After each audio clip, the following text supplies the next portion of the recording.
میں اکثر کہتا ہوں پتہ نہیں ہماری میڈیا والوں کے ساتھ مسئلہ ہے کہ ان کی پھر بیپ بیپ بھی بہت آ جاتی ہیں جب میں اس طرح کی باتیں کرتا ہوں تو، کیونکہ وہ چلتا ہی نہیں ہے وہاں پر. جب کراچی میں ہمارا میئر بن رہا تھا تو ظاہر اسٹیبلشمنٹ نے اس کو روک دیا. پیپلز پارٹی ان کی A+ ٹیم ہے تو انہوں نے ان کا میئر بنا دیا. پہلے ہمارے ووٹ زیادہ تھے، انہوں نے وہ ووٹ قبول تو وہ تو کرنے پڑے، انہیں سیٹیں زیادہ تھیں وہ چھیننا شروع کر دیں. پھر اس کے بعد انہوں نے بندے اٹھا لیے 32 PTI کے، اٹھا کے لیے ان کو کھلی چھوٹ دے دی اور انہوں نے ان کو خرید لیا یا اٹھا لیا، جو بھی کیا وہ PTI والوں نے. تو اس کے نتیجے میں 193 ہار گئے اور 173 جیت گئے. الحمدللہ رب العالمین والصلاة والسلام علی رسولہ الکریم وعلی آلہ واصحابہ اجمعین. اما بعد فاعوذ باللہ من الشیطان الرجیم. بسم اللہ الرحمن الرحیم. یا ایہا الذین آمنوا کونوا قوامین للہ شہداء بالقسط ولا یجرمنکم شنآن قوم علی الا تعدلوا اعدلوا هو اقرب للتقوی واتقوا اللہ ان اللہ خبیر بما تعملون. صدق اللہ العلی العظیم. قال اللہ تعالی یا ایہا الذین آمنوا اصبروا وصابروا ورابطوا واتقوا اللہ لعلکم تفلحون. صدق اللہ العظیم.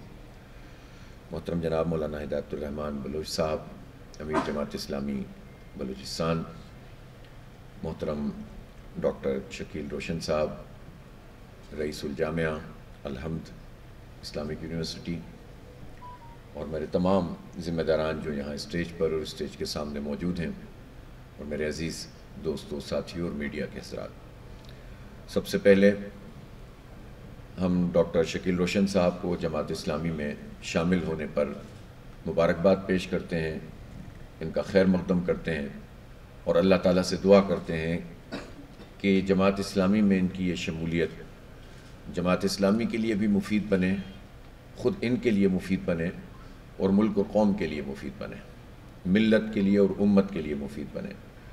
اس لیے کہ جماعت اور اجتماعیت کا فائدہ یہ ہوتا ہے کہ انفرادی طور پر جو لوگ کام کر رہے ہوتے ہیں، محنت کر رہے ہوتے ہیں اور بڑے بڑے پروجیکٹس کر رہے ہوتے ہیں، بڑی بڑی خدمات انجام دے رہے ہوتے ہیں، اس کی اپنی حیثیت ہوتی ہے.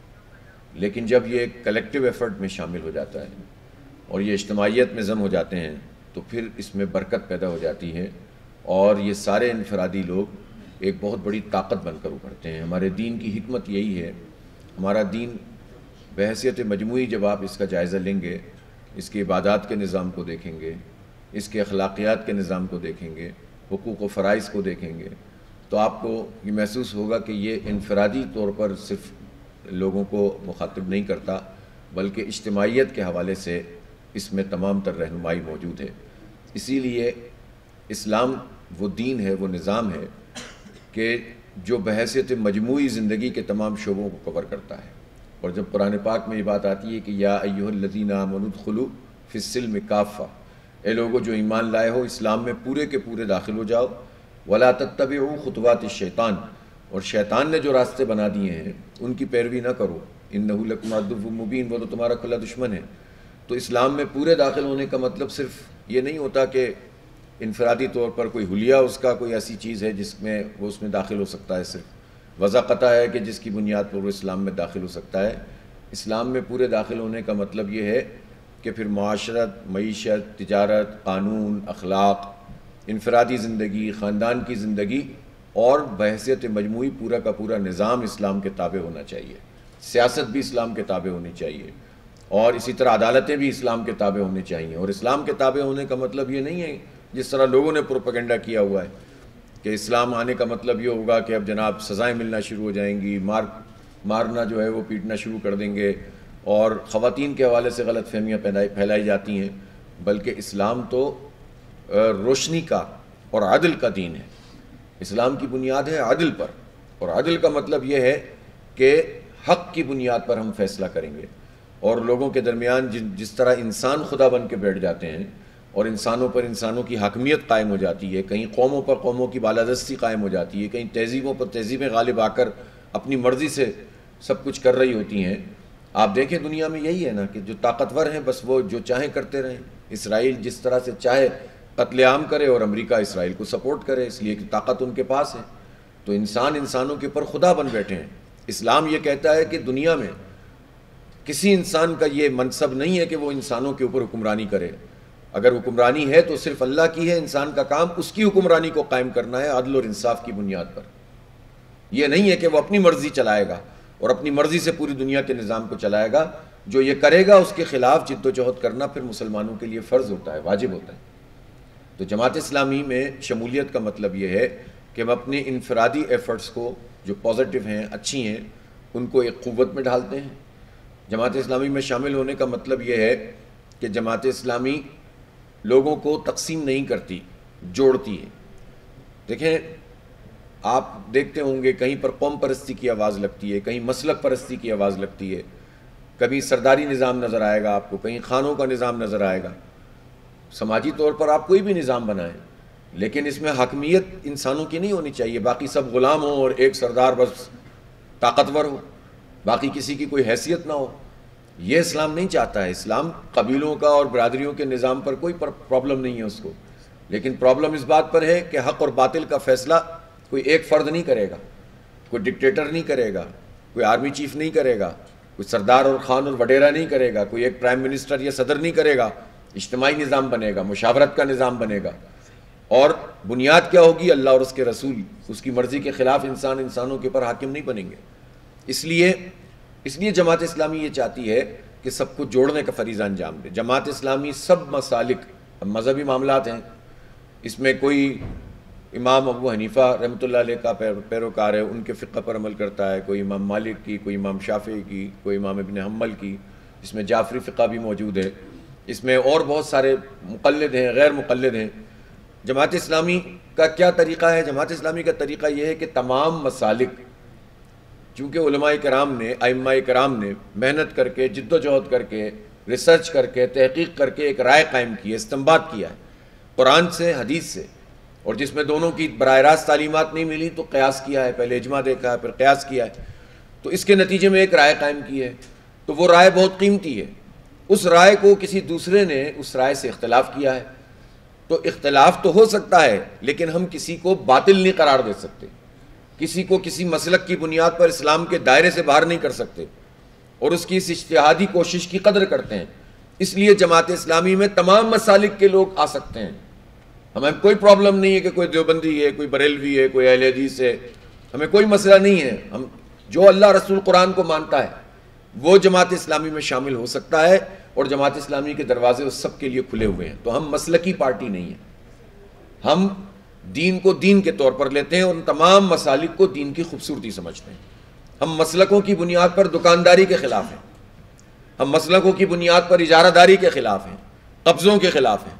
ہم مسالک کو خوبصورتی سمجھتے ہیں اور دین کے لیے خیر اور برکت کا باعث سمجھتے ہیں. اس لیے ہم تمام مسالک کا احترام کرتے ہوئے جماعت اسلامی میں ویسے تو مجموعی سب کو شرکت کی دعوت دیتے ہیں. اسی طرح سے جماعت اسلامی میں یہ نہیں ہوگا کہ بلوچ آ سکتا ہے, پختون نہیں آ سکتا, اسی طرح سے جو ہے وہ پنجابی آ سکتا ہے, مہاجر نہیں آ سکتا, سندھی نہیں آ سکتا. یہ کیا طریقہ ہے؟ جماعت اسلامی میں سب آ سکتے ہیں, بلکہ جماعت اسلامی میں تو ہمارا مائنورٹی ونگ بھی ہے اور اس کے بھی اپنا طریقہ کار ضابطہ موجود ہے. اور ہم تو مائنورٹیز سے بھی یہ بات کہتے ہیں کہ اسلام کا نظام سب سے زیادہ مائنورٹیز کا تحفظ کرتا ہے, کسی اور نظام میں ان کو تحفظ حاصل نہیں ہوتا. دنیا بھر میں دیکھ لیں جتنے نظام چل رہے ہیں, ابھی تو آپ اپنے انڈیا میں دیکھیں وہاں اقلیتوں کے ساتھ وہ کیا سلوک کر رہے ہیں. آپ خود امریکہ میں ریسزم دیکھیں, ابھی اس وقت کیا ہوا جب خود یورپ میں اور امریکہ میں یہ تحریک شروع ہوئی کہ فلسطینیوں کا ساتھ دینا چاہیے, اور جب یہ تحریک شروع ہوئی کہ یہ ظلم ختم ہونا چاہیے, تو جو امریکہ نے اور اسرائیل نے باقاعدہ منصوبہ بندی کر کے وہاں پر ایسے مظاہرے کروانا شروع کیے ہیں جو ریسزم کی بنیاد پر ہیں, جو نسل پرستی کی بنیاد پر ہیں, اور وہ یہ کہہ رہے ہیں کہ جتنے امیگرینٹ ہیں ان سب کو باہر بھیج دو, اور انہوں نے تقسیم پیدا کرنا شروع کر دی. ان کو خود خوف ہوا کہ خود ہمارے نظام میں لوگ اٹھ کر کھڑے ہو گئے ہیں ہمارے نظام کے خلاف, اور خود مغرب میں ایک تقسیم پیدا کر دی ہے اس عظیم مزاحمت نے جو فلسطینیوں نے کی ہے. تو اس کی وجہ سے ان کی اجارہ داری پر جب مسئلہ پیش آیا تو انہوں نے وہاں پر تعصب پھیلانا شروع کر دیا ہے, نفرتیں پھیلانا شروع کر دی ہیں. تو جماعت اسلامی تو حق اور کی بنیاد پر غیر مسلموں سے بھی انٹریکٹ کرتی ہے, اور مشترکات کی بنیاد پر ان سے بات کر سکتے ہیں, ڈائلاگ کر سکتے ہیں, اور مشترکات کے اوپر ان کی کامن چیزوں کے اوپر مل کر کام کر سکتے ہیں. کجا یہ کہ ہم مسلمانوں کو تقسیم کریں, کجا یہ کہ ہم اپنے ہی ملک کے لوگوں کو تقسیم کریں. لہٰذا جماعت اسلامی میں ہم ہر قوم، ہر مسلک، ہر برادری، ہر قبیلے اس کے حقوق کی بات ضرور کریں گے کہ اس کو ملنا چاہیے. ظلم کے خلاف آواز اٹھائیں گے. بلوچستان کے لوگوں کے جتنے مسئلے ہیں وہ سب ہمارے مسئلے ہیں. جماعت اسلامی پاکستان کا مسئلہ ہے. یہاں جو محرومیاں ہیں، یہاں جو تعلیم سے لوگوں کو دور کیا ہوا ہے، یہاں جو روزگار نہیں ہے، یہاں عزت نفس پر جو حملہ کیا جاتا ہے، ظاہر ہے کہ اگر عزت نہیں ہے تو پھر آپ کس طرح سے مفید شہری بن سکتے ہیں؟ تو ہم حکمرانوں سے یہ بات کرتے بھی ہیں کہ آپ لوگوں کی عزت کریں، سینس آف پارٹیسپیشن ان کا پیدا کریں، نوجوانوں کو امپاور کریں.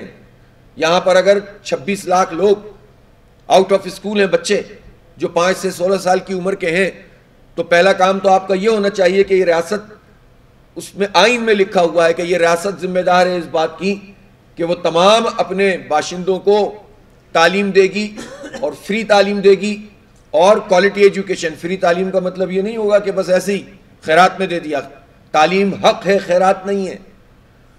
اس حق کے لیے جو بھی آواز اٹھائے گا جماعت اسلامی اس کے ساتھ ہوگی، بلکہ خود سب سے زیادہ بڑھ کر ہم آواز اٹھاتے ہیں، بلکہ عملاً اپنی خدمات بھی انجام دیتے ہیں. لیکن ریاست اگر یہ کام نہیں کر رہی ہوگی، ریاست صرف اپنی رٹ قائم کرے اور فیسیلیٹیٹ نہ کرے، تو پھر وہ جس کے ساتھ بھی زیادتی کریں گے ہم اس کے ساتھ کھڑے ہوں گے. ہر مظلوم کے ساتھ کھڑے ہوں گے. وہ بلوچ ہوگا اس کے ساتھ کھڑے ہوں گے، وہ پشتون ہوگا اس کے ساتھ کھڑے ہوں گے، وہ سندھی، مہاجر، پنجابی، کسان، مزدور، طالب علم جو ہوگا اس کے ساتھ کھڑے ہوں گے. ہم اس بنیاد پر لوگوں کو کہ حق اور ان کی جو ہے وہ مسائل کے حل کے لیے ساتھ دیتے ہیں، لیکن ہم اس بنیاد پر دوسروں سے نفرت نہیں سکھاتے. ہم اس تعصب کے خلاف ہیں، چونکہ تعصب اور نفرتیں اللہ تعالیٰ اور اس کے رسول نے مٹائی ہیں. یا ایھا الناس انا خلقناکم من ذکر وانثی وجعلناکم شعوبا وقبائل لتعارفوا ان اکرمکم عند اللہ اتقاکم. انسانوں، ہم نے تمہیں ایک مرد اور عورت سے پیدا کیا، پھر تمہاری آبادی بڑھ گئی، قبیلے بنائے، برادریاں بنائیں تاکہ تمہاری شناخت ہو. اللہ کے نزدیک تو عزت والا وہ ہے جو اللہ سے ڈرنے والا زیادہ ہے. عزت اور شرف اللہ تعالیٰ سے تعلق کے نتیجے میں ہے. تو قبیلوں اور برادریوں کی قدر کرنی چاہیے. ایک آدمی ایک قبیلے سے تعلق رکھتا ہے، وہ اپنے قبیلے والوں سے محبت کرے، یہ غلط نہیں ہے، کرنا چاہیے. بلکہ پہلے اپنے لوگوں کا حق ہے کہ ان کے ساتھ اچھا سلوک کریں. آپ گھر والوں کا ہے، بچوں کا ہے، رشتہ داروں کا ہے، قبیلے والوں کا. یہ حق ہے کہ ہم ان کے لیے دیکھ بھال کریں، ان کے لیے اچھا کام کریں، ان کی مشکل اور پریشانی کو دور کریں. لیکن اپنے قبیلے، اپنی زبان، اپنی برادری کی بنیاد پر ہم دوسرے سے نفرت نہ کریں. یہ نفرت مٹانے کے لیے نبی پاک صلی اللہ علیہ وسلم تشریف لائے. مہاجر اور انصار زمین اور آسمان تھے، بالکل 360 کے اس پہ 180 کے اینگل پر تھے. لیکن کیسا شیر و شکر کر دیا نبی پاک صلی اللہ علیہ وسلم نے، ایک عقیدے کی بنیاد پر، محبتوں کی بنیاد پر. اور پھر جب بھی کسی نے تفریق پیدا کرنے کی کوشش کی، پھر آپ صلی اللہ علیہ وسلم نے ان کو جوڑ دیا. اور آپ صلی اللہ علیہ وسلم نے تو یہ فرمایا کہ جاہلیت کے جتنے تعصبات ہیں میں انہیں اپنے قدموں تلے رون کے جا رہا ہوں. تو جب اللہ کے رسول نے اپنے قدموں تلے ان تعصبات کو رون دیا، تو جو اس کو سنبھال کے رکھے گا وہ تو نعوذ باللہ براہ راست نبی پاک صلی اللہ علیہ وسلم کے مقابلے میں آ کے کھڑا ہوگا. اور کوئی ہمت کر سکتا ہے، کوئی جرت کر سکتا ہے یہ؟ تو ہم یہ سمجھتے ہیں کہ اپنی قوم، اپنی برادری، اپنے علاقے کے لوگوں کے حق کی بات کرنا تو ہم پر لازم ہے، لیکن ہم اس بنیاد پر دوسروں سے نفرت نہیں کریں گے. اور حق اور باطل کا معیار یہ نہیں ہوگا کہ ہماری قوم کا آدمی کہہ رہا ہے تو سچ کہہ رہا ہوگا. کتنے آپ کو عدالتوں میں واقعات نظر آتے ہیں کہ نبی پاک صلی اللہ علیہ وسلم کے زمانے میں بھی، خلفائے راشدین کے زمانے میں اور بعد میں بھی ایسے فیصلے ہوئے کہ جس میں یعنی یہود تو اتنی دشمنی میں سخت تھے نا مسلمانوں سے، لیکن کوئی یہودی بھی اگر اپنا فیصلہ لے کر آتا تھا تو نبی پاک صلی اللہ علیہ وسلم بھی اور آپ کے صحابہ کرام بھی میرٹ کی بنیاد پر فیصلہ کرتے تھے. مسلمان کا قصور ہوتا تھا تو وہ متعین ہوتا تھا اور یہودی کے حق میں فیصلہ ہوتا تھا. اور ایسا بھی ہوا کہ مسلمانوں نے اعتراض کیا کہ حضرت عمر فاروق نے یہ فیصلہ کیوں کر دیا. آپ صلی اللہ علیہ وسلم نے فیصلہ کیا، لوگ ادھر چلے گئے حضرت عمر فاروق کے پاس کہ یہودی کے حق میں فیصلہ ہو گیا. تو حضرت عمر فاروق نے تو پھر اس کا کام ہی اتار دیا، کیونکہ اللہ کے رسول کے فیصلے کے بعد تم میرے پاس آئے ہو. یعنی وہ فیصلہ یہود کے حق میں تھا، مسلمان کے خلاف تھا. تو یہ بنیادی بات یہ ہے کہ اگر میں اردو بولنے والا ہوں، ایک بلوچ قوم کا آدمی ہے، لڑائی ہو گئی دونوں کی. اب لڑائی ہونے کے بعد دونوں میرے پاس آئے. اب میں فیصلہ صرف اس بنیاد پہ کروں کہ چونکہ اردو بولنے والا ہے لہٰذا اس کے حق میں فیصلہ کروں، تو یہ باطل ہو جائے گا، حرام ہو جائے گا. یہ غلط ہو جائے گا، یہ تعصب ہو جائے گا۔ حق اور عدل اور میرٹ پر آپ کو فیصلہ کرنا ہے، اور معیار حق ہوگا، معیار قوم نہیں ہوگی، معیار زبان نہیں ہوگی، معیار علاقہ نہیں ہوگا۔ اسی لیے جو میں نے آپ کے سامنے آیت تلاوت کی تھی کہ لوگوں جو ایمان لائے ہو کھڑے ہو جاؤ، ڈٹ جاؤ، حق کے گواہ بن جاؤ، کونوا قوامین للہ شہداء بالقسط، عدل اور قسط کے نظام کے لیے کھڑے ہو جاؤ۔ ولا یجرمنکم شنآن قوم علی الا تعدلوا، کسی قوم کی دشمنی تمہیں حق سے، عدل سے نہ ہٹا دے۔ اعدلوا هو اقرب للتقوی، عدل کرو، یہ تقوی سے قریب ہے۔ تو یہ قرآن کی تعلیمات ہیں۔ اس لیے ہم بلوچستان کے عوام کے، سندھ کے عوام کے، پنجاب کے عوام کے، ہمارے کے پی کے عوام کے، پورے پاکستان کے عوام کے حق کی بات ضرور کرتے ہیں، لیکن حق کی بنیاد پر کرتے ہیں، باطل کی بنیاد پر نہیں کرتے۔ تو یہ ہے جماعت اسلامی اور باقی پارٹیوں میں فرق۔ نہ ہم قوم پرستی کی بنیاد پر ہوں گے، نہ ہم نسل پرستی کی بنیاد پر ہوں گے، نہ ہم مسلک پرستی کی بنیاد پر ہوں گے، بلکہ جب ہم خدمت کرتے ہیں تو یہ بھی نہیں دیکھتے کہ اس کا مذہب کیا ہے۔ ابھی سیلاب آیا ہوا ہے پنجاب میں، کتنے علاقے ایسے ہیں جہاں پر سکھوں کا میں خود گیا وہاں پر، ہماری پوری ٹیم نے وہاں کام کیا، ہندوؤں کی آبادی ہیں، کرسچنز کی آبادیاں ہیں، ہم نے نہیں دیکھا، کسی کی قوم نہیں پوچھی، کسی کا مذہب نہیں پوچھا۔ انسان ہونے کے ناطے ان کا یہ حق تھا کہ ان کی خدمت کی جائے، اور وہ کی الحمدللہ، اپنے وسائل سے زیادہ کی۔ اسی طرح سے اسلام کا مجموعی طور پر نظام ہی یہ ہے کہ وہ پوری انسانیت کے لیے رحمت ہے، جس طرح نبی پاک صلی اللہ علیہ وآلہ وسلم تو رحمت للعالمین ہے۔ لہٰذا اس جماعت اسلامی میں آپ شامل ہوئے ہیں تو آپ ایک بہت بڑی چیز میں شامل ہو گئے ہیں، اور یہ آپ کے لیے بھی دیکھیں، جماعت اسلامی میں ہوں نا تو میں کیا ہوں، میرا کیا بیک گراؤنڈ ہے، لیکن میں سمجھتا ہوں کہ یہ میری خوش قسمتی ہے کہ اللہ تعالیٰ نے مجھے یہ جماعت دی ہے جس پر کوئی انگلی نہیں اٹھا سکتا، جس کی آنیسٹی کو کوئی چیلنج نہیں کرتا، جس میں کوئی یہ بات نہیں کرتا کہ یہ کیپیبل نہیں ہے۔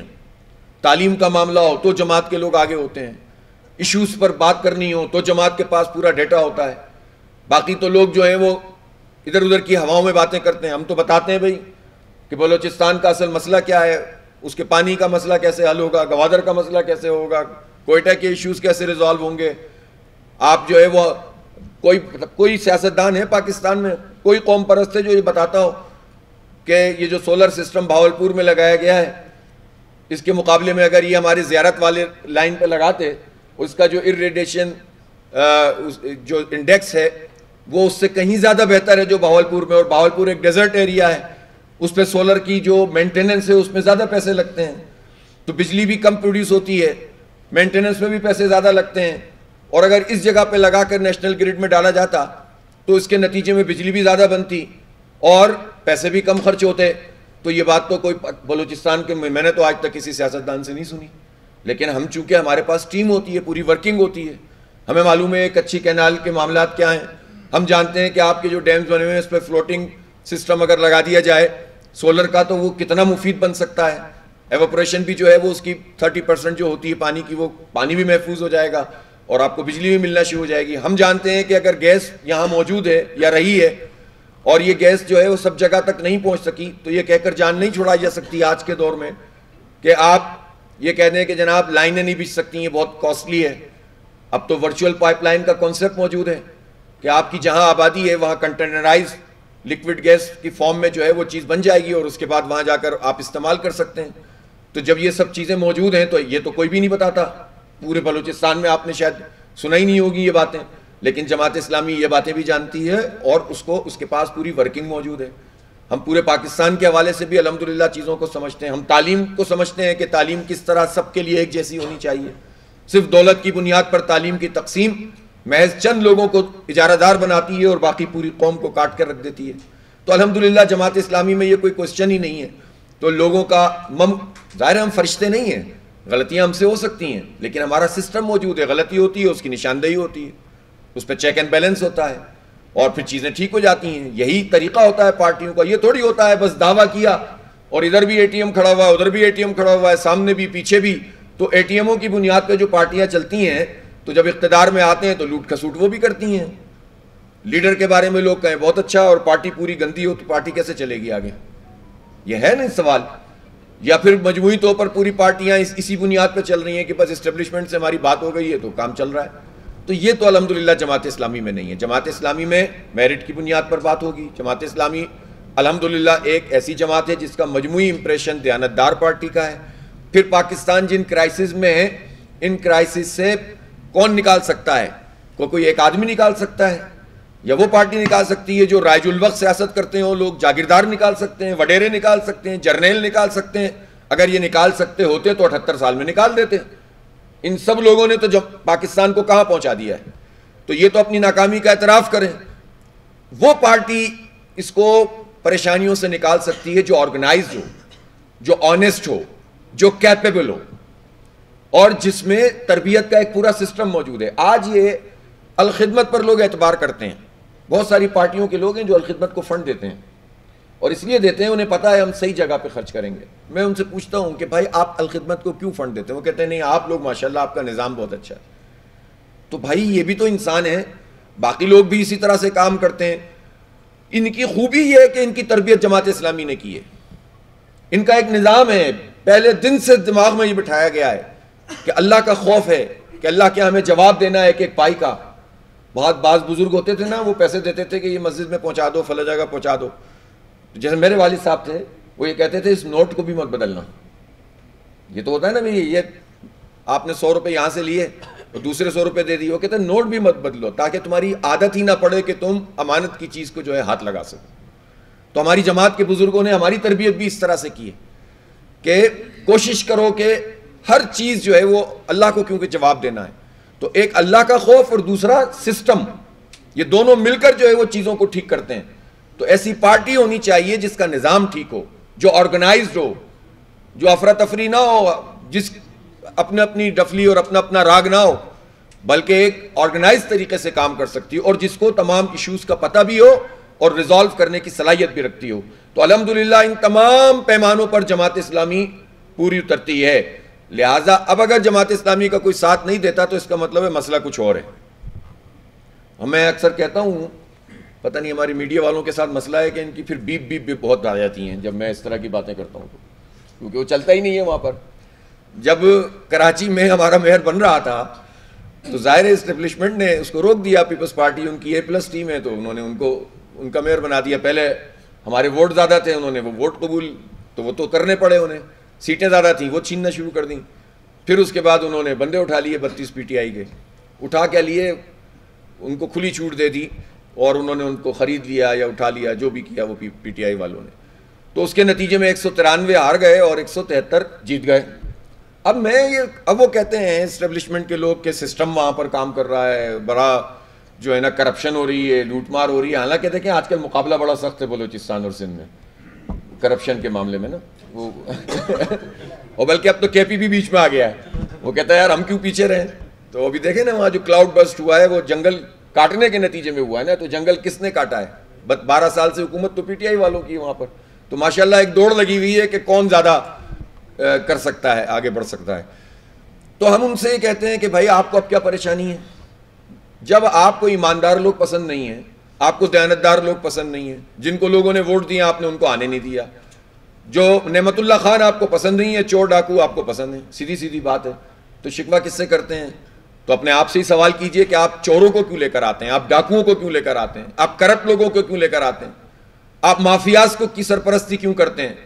یہ لڑائی پارٹیوں سے جو ان کی ہوتی ہے وہ تو شخصی لڑائی ہوتی ہے, اس کا اصولوں سے کیا تعلق ہے؟ چونکہ پارٹیوں میں لوگ تو وہی ہیں جو ایک پارٹی سے دوسری میں چلے جاتے ہیں. خود بلوچستان کے ماشاءاللہ جتنے لوگ ہیں آپ کے سیاستدان, کسی ایک پارٹی میں تو نہیں رہے ہیں بحیثیت مجموعی, کبھی ادھر کبھی ادھر, کیا مسٹر کیا مولانا, سب آگے پیچھے سب ملا ملو کے چل رہا ہے. اور اب تو مطلب مذہبی جماعتوں میں بھی جو سیٹیں دی جاتی ہیں پارٹیوں, وہ اس بنیاد پہ تھوڑی رہتی ہیں کہ وہ پارٹی کا پرانا آدمی ہے یا نظریاتی آدمی ہے, وہ تو دولت کی بنیاد پہ ملتی ہیں. یعنی باقی پارٹیوں سے آپ کیا شکوہ کریں گے جب دین کے نام پر, مذہب کے نام پر جو لوگ کام کر رہے ہوں وہ جو ہے وہ اس طرح کے لوگوں کو, جو معروف طریقے سے کرپٹ لوگ ہوں, ان کو سیٹیں بانٹتے ہوں, تو پھر آپ کس سے شکوہ کریں گے؟ تو جماعت اسلامی میں یہ کام نہیں ہو سکتا. تو اس لیے جماعت اسلامی ان لوگوں کو پسند نہیں ہوتی. لیکن اس کا کیا علاج ہے؟ اس کا علاج یہ ہے کہ جد و جہد تیز تر کی جائے. اس کا علاج یہ ہے کہ عوام سے رابطہ بڑھایا جائے, نوجوانوں کو ساتھ لے کر چلا جائے, اور عوام کی ہم ایسی آواز اور ایسی طاقت بنیں کہ پھر کسی کی جرت نہ ہو کہ وہ اس طرح سے لوگوں کی عوام کی توہین کر سکیں. تو یہ کام جماعت اسلامی کرے گی انشاءاللہ. اور پھر صرف ہم تنقید نہیں کریں گے، صرف سیاست بازی نہیں کریں گے، بلکہ ہم اپنے حصے پہ جو کام کر سکتے ہیں وہ کریں گے، اپنے حصے کا چراغ جلائیں گے جیسے کل جلایا ہے. اور یہ انشاءاللہ گیم چینجر جسے آپ کہتے ہیں نا، ٹرمنالوجی بن گئی ہے، یہ بلوچستان میں گیم چینجر بنے گا، یہ نوجوانوں کی امپاورمنٹ کرے گا. اور ہم صرف یہاں ان نوجوانوں کو صرف کورس کرا کے چھوڑ نہیں دیں گے، ان کی ملازمتوں کے لیے، ان کی جابز کے لیے کام کریں گے. اور پھر ان کو ایک ایسی قوت میں ڈالیں گے کہ جو خود بلوچستان کے عوام کے لیے بھی اور پورے پاکستان اور امت کے لیے بھی یہ سرمایہ افتخار بن جائیں. تو ان سب کاموں میں ڈاکٹر صاحب سوچ لیا، سمجھ لیا، پکی انشاءاللہ. اور جماعت اسلامی میں ایک بات اور سمجھ لیں سب لوگ، مجھ سمیت، یہ محبت ہے غیر مشروط، اللہ کے لیے، اللہ کی مخلوق کے لیے، ٹھیک ہے. لیکن جماعت اسلامی میں خوبی یہ ہے کہ اس میں ایک بہت ہی، اب یہ ان کا کیا آپ کو پتہ ہے مولانا کا کیا بیک گراؤنڈ ہے، یہ وڈیرا ہے، یہ جاگیردار ہے، یہ خان ہے، یہ سردار ہے، کچھ بھی نہیں ہے، آج بلوچستان کا امیر ہے. میں بھی تو قریب ہی ہوں اس کے ساتھ. ہمارا بھی کوئی ایسا بیک گراؤنڈ نہیں ہے، آج پاکستان کی ذمہ داری لگ گئی ہے. تو جماعت اسلامی میں تو سب سے زیادہ عام لوگوں کو جو ہے وہ آگے بڑھنے کا موقع ہوتا ہے. لیکن جماعت اسلامی اور دوسروں میں فرق یہ ہے کہ جماعت اسلامی میں لوگ اس کو ذمہ داری سمجھتے ہیں کہ ہمیں بندوں کے سامنے بھی جواب دینا ہے اور اللہ کے سامنے بھی جواب دینا ہے. اس وجہ سے ان ذمہ داریوں سے بچنے کی کوشش کرتے ہیں. لیکن جب ذمہ داری آ جاتی ہے تو پھر اس کو نبھاتے ہیں، پھر پوری جرت سے کام کرنے کی کوشش کرتے ہیں. تو دوسری پارٹیوں میں یہ مقابلے بازی ہوتی ہے. تو جماعت اسلامی میں تو للہ فی اللہ آئیں، اپنی صلاحیتیں خلق خدا کے لیے لگائیں تاکہ اللہ تعالیٰ خوش ہو جائے، اور دین کی اقامت یعنی دین کو ایک نظام کے طور پر قائم کرنے کی جد و جہد کریں تاکہ دنیا میں امن قائم ہو سکے. دنیا اس وقت سکون میں نہیں ہے، اور جو مجھے حالات دکھ رہے ہیں اس وقت، یہ تو ہمیں تیسری چوتھی جنگ میں مبتلا کر دیں گے ظالم. یہ چند لوگ پوری دنیا کو آگ میں پھینک رہے ہیں، تو ان کا مقابلہ کرنے کے لیے بھی ہمیں تیاری تو کرنی ہے نا. تو اللہ تعالیٰ آپ کی اس شمولیت کو آپ کے لیے، جماعت کے لیے، پوری قوم، ملک و ملت کے لیے مفید بنائے. انشاءاللہ آپ کو اچھا لگے گا جماعت اسلامی میں، بہت اچھا لگے گا. اور آپ کے ذریعے سے بہت سارے لوگ آئیں گے جماعت میں. آپ کے بچے اتنے سارے نوجوان ہیں، پڑھتے ہیں، آپ کے ادارے میں موجود ہیں، ان سب کو ایک اچھا میسج جائے گا. اور آپ کی صلاحیتوں سے بھی میں ضرور کہوں گا، مولانا سے اور ہمارے عبد النعیم رند صاحب سے، اور زاہد بھائی موجود تھے یہاں، اور باقی مولانا عبداللہ خاشمی صاحب کی سرپرستی میں ڈاکٹر صاحب ہیں، متین اخوندزادہ صاحب ہیں، یہ ساری ٹیم موجود ہے ہماری آپ کے سامنے. اور آپ بھی کوشش کریں کہ ڈاکٹر صاحب کی صلاحیتوں سے پورا فائدہ اٹھائیں، اور ایک بہت زبردست قسم کی جو ہے نا ایک میسج، پاورفل میسج جانا چاہیے. اور بھی بہت سارے لوگوں کو جو ہے ہم جماعت میں شامل کرنے کے لیے تیار ہیں، لیکن ہم یہی چاہتے ہیں کہ سب سوچ سمجھ کر اچھی طرح سے پھر آ جائیں، اور پھر جب آ جائیں گے تو آپ کو بہت مزہ آئے گا انشاءاللہ تعالی. وآخر دعوانا الحمدللہ رب العالمین.